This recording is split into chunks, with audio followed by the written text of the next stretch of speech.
Yeah, so, right, okay. Make yourself tea. It's December in Germany and we have pears in season. So I thought I'm going to show you how to make my favorite pear cake. First things first, we're going to slice the pears. Yeah, you want fans. Okay, so you want about 4 or 5 pears, and I'm going to keep these and eat them later. You want ripe pears, alright? Unripe pears will not do. They will not bake nicely and they will not go nice and squishy and beautiful. Now you want to get the skin off the lemons before you juice them because it's really hard to squeeze the juice and then get the skin off, you know what I mean?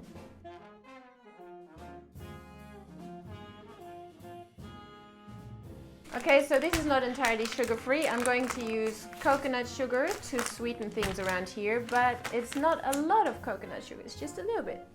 Because we don't like too much sugar, because it makes you fat, makes your booty fat.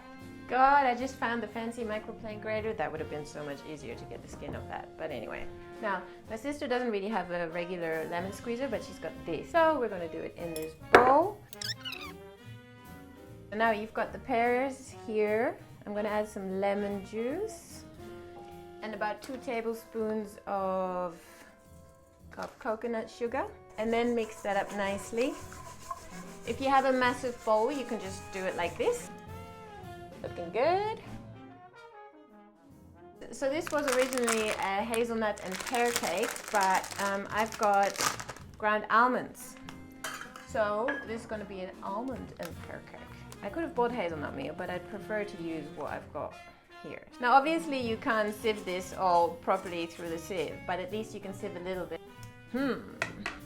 So then you add half a cup of buckwheat flour and half a cup of rice flour, which I don't have, so I'm just going to use buckwheat flour. And then, because it is a cake and you do need some sweetness in there, we're going to have to add half a cup of coconut sugar. That's going to make about 12 pieces, so half a cup divided by 12 ain't that bad, right? 1 teaspoon of bicarb and a pinch of nutmeg. You really only want a pinch, you know, like a pinch. A sprinkle of salt. So you can use a spoon to help things around here. You can tap it every now and then, yeah. See how there are still white little bits of bicarb, which is not so nice if you bite on it in a cake. So you just want to keep doing that. Okay, and the last bits, chuck in. Now you can add the zest of about 3 lemons.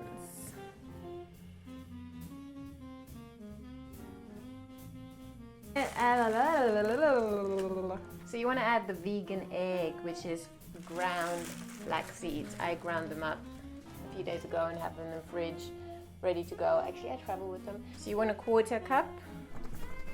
I got German soy milk, which is so awesome. It's not from the Amazon and they haven't cut down beautiful jungle for it. 1 cup. And you want to let that sit just for a minute. Now you're supposed to add vanilla extract in the wet part, but I haven't got any. I've got this vanilla sugar packets that Germans love, and I'm going to add that to the dry mix. While I'm waiting for the flax seeds to do their thing, I found this baking dish which I'm going to use. It's a little too big, but I'm hoping it's going to be fine. I'm going to put some oil on there and swish it around with my finger. Now that was way too much oil. A good thing to do is get that excess oil onto your legs and your arms. Don't want to waste it.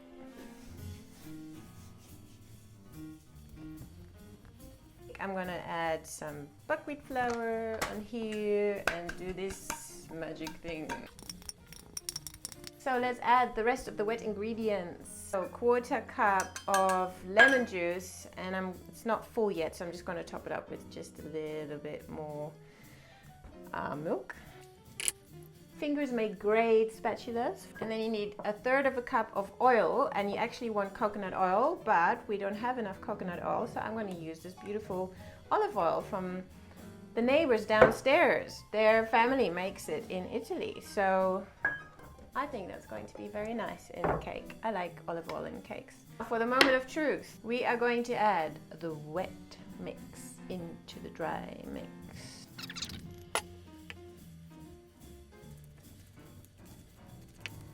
Looking good.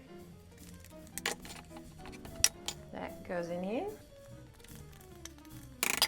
Spread it out.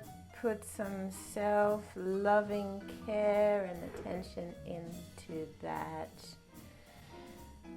Some goodwill, generosity, devotion, and humbleness.